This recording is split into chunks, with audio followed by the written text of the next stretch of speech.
Baik, selamat pagi. Assalamualaikum warahmatullahi wabarakatuh. Shalom, salam, dan bahagia. Perkenalkan, nama saya Quirinus Koyen, NIM 2024018034. Jadi pada kesempatan ini saya akan menjelaskan materi tentang transmisi data, panduan komprehensif. Jadi transmisi data itu adalah proses pengiriman informasi digital melalui berbagai media membentuk tulang punggung dunia digital kita. Oke teman-teman, pengenalan transmisi data.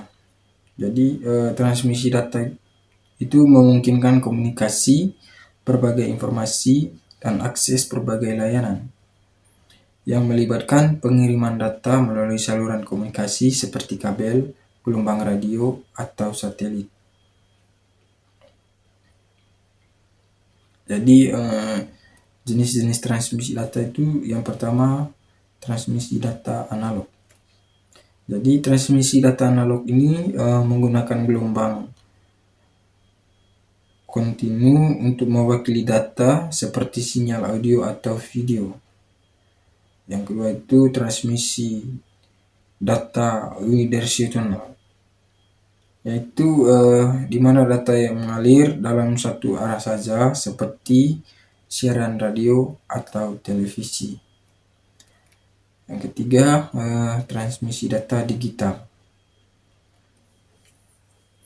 menggunakan pulsa diskrit untuk mewakili data, ideal untuk data komputer dan komunikasi digital. Terus transmisi data bidirectional, data dapat mengalir di kedua arah secara bersamaan seperti komunikasi telepon. Jadi metode transmisi data itu yang pertama itu transmisi paralel, yaitu yang mengirimkan beberapa bit data secara bersamaan lebih cepat tetapi membutuhkan lebih banyak kabel. Terus yang kedua itu transmisi data serial, yang dimana itu mengirimkan bit data satu persatu lebih efisien untuk jarak jauh.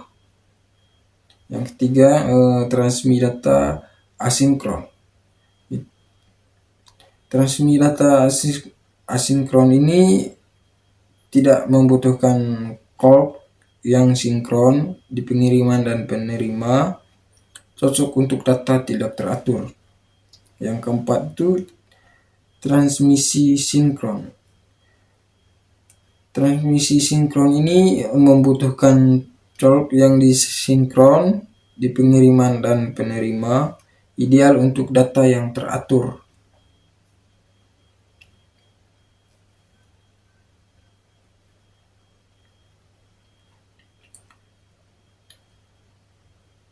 Jadi protokol transmisi data. Yang pertama itu TCP atau IP. Protokol standar internet memastikan pengiriman data yang andal dan terurut. Yang kedua itu Bluetooth. Jadi Bluetooth itu protokol jarak pendek ideal untuk menghubungkan perangkat seperti headset atau printer. Jadi yang ketiga itu Wi-Fi. Jadi Wi-Fi itu protokol decouplable, memungkinkan koneksi internet melalui gelombang radio. Yang keempat itu USB, protokol kabel, memungkinkan koneksi cepat antara perangkat komputer dan peripheral.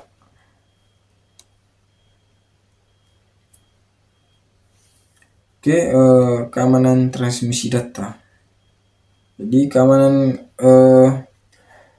transmisi data itu dibagi menjadi tiga. Yang pertama itu enkripsi. Enkripsi itu yang mengubah data menjadi bentuk yang tidak dapat dipahami tanpa kunci yang benar. Oke, yang kedua itu firewall. Jadi firewall ini yang melindungi jaringan dari akses yang tidak sah dan serangan siber. Yang ketiga itu VPN. Jadi VPN ini membuat koneksi terenkripsi antara perangkat dan server, melindungi data selama transmisi. Oke, tantangan transmisi data. Jadi tantangan transmisi data juga itu dibagi menjadi 3. Yang pertama itu latensi.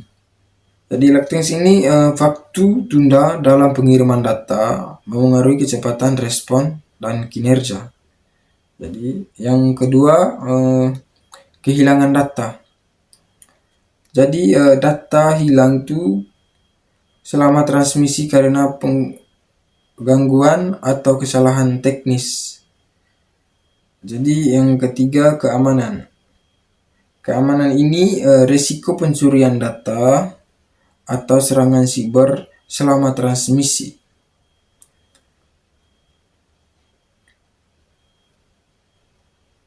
Oke, yang berikut tren terkini transmisi data. Yang pertama itu 5G. Jadi 5G ini teknologi jaringan seluler yang menawarkan kecepatan tinggi, latensi rendah. Yang kedua AI, kecerdasan buatan. Jadi AI ini mempercepat analisis dan pemrosesan data, memicu inovasi baru. Yang ketiga itu cloud atau komputasi awan. Jadi komputasi awan ini memungkinkan akses dan penyimpanan data dari mana saja melalui internet.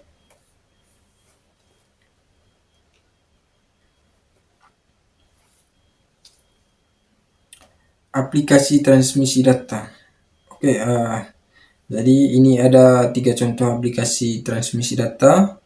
Yang pertama itu streaming media. Jadi streaming media ini menonton video dan mendengarkan musik secara real time. Oke, yang kedua game online. Jadi game online ini di mana kita itu bermain game dengan pemain lain di seluruh dunia. Yang ketiga media sosial. Oke, jadi media sosial ini di mana kita itu berinteraksi dengan teman-teman atau dengan orang lain ataupun dengan keluarga secara online. Oke, kesimpulan dan saran. Jadi kesimpulan dan saran transmisi data ini merevolusi cara kita berkomunikasi dan berinteraksi dengan dunia.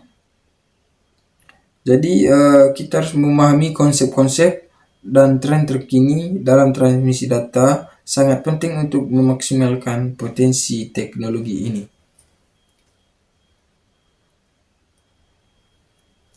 Oke, saya lanjut ke materi berikutnya, yaitu kecerdasan buatan dalam dunia maya. Jadi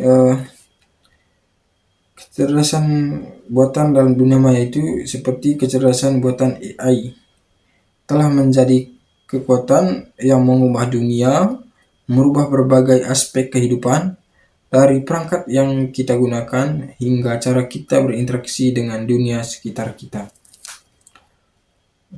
Oke, definisi kecerdasan buatan. Pertama itu definisi kecerdasan buatan AI adalah simulasi proses berpikir manusia oleh komputer, termasuk kemampuan belajar, memecahkan masalah, dan membuat keputusan.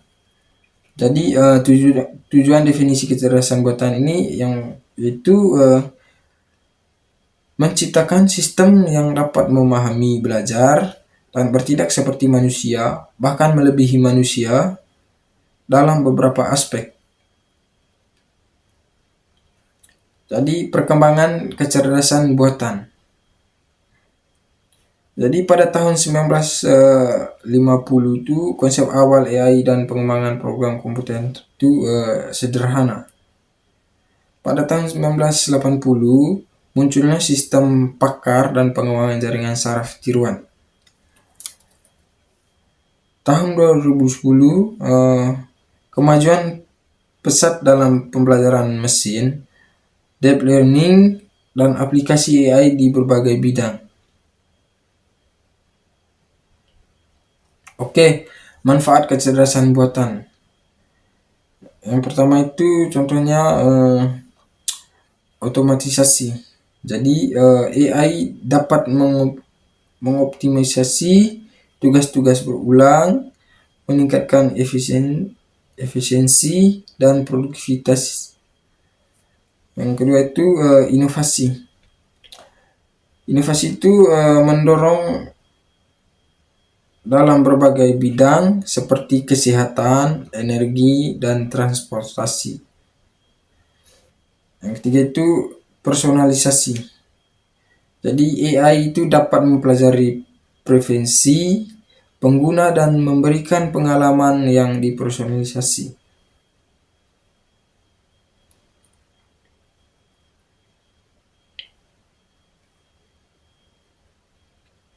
Oke, tantangan implementasi kecerdasan buatan. Yang pertama itu etika.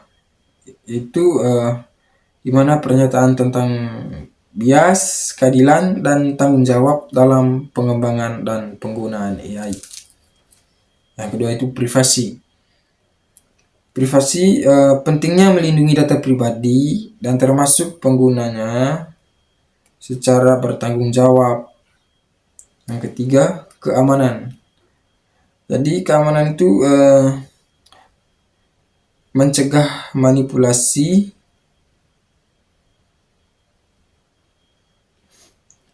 penyalahgunaan, dan serangan ke mana dalam sistem AI, keamanan AI. Jadi contoh implementasi kecerdasan buatan dalam dunia maya. Contohnya itu yang pertama itu chatbot. Yaitu chatbot ini menyediakan layanan pelanggan, otomatis menjawab pertanyaan dan membantu pengguna. Yang kedua itu keamanan siber.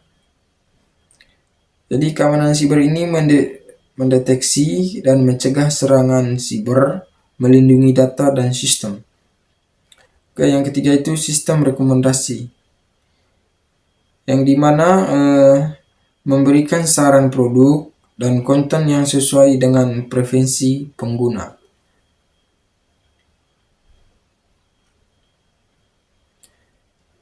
Oke, chatbot dan virtual assistant. Yang pertama itu layanan pelanggan. Jadi layanan pelanggan ini seperti menjawab pertanyaan, menyelesaikan masalah, dan memberikan informasi. Yang kedua itu asisten pribadi, yaitu mengatur jadwal, membuat pengingat, dan membantu dalam tugas sehari-hari. Yang ketiga ini menyediakan bimbingan materi pembelajaran dan dukungan belajar.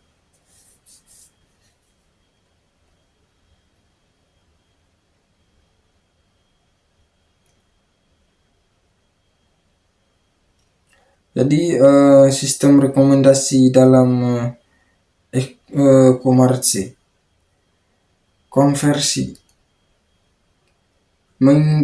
meningkatkan konversi penjualan dengan menampilkan produk yang relevan. Jadi kesenangan, meningkatkan kepuasan pengguna dengan saran yang sesuai dengan minat mereka.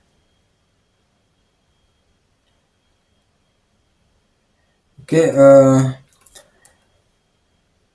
Jadi deteksi anomali dan keamanan siber.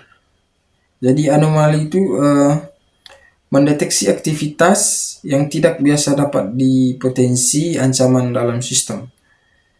Yang kedua itu keamanan. Keamanan ini mencegah serangan siber, melindungi data dan sistem dari akses yang tidak sah. Jadi teman-teman, itu saja presentasi dari saya. Jadi bila ada kesalahan kata, saya mohon maaf. Assalamualaikum warahmatullahi wabarakatuh. Salam dan bahagia.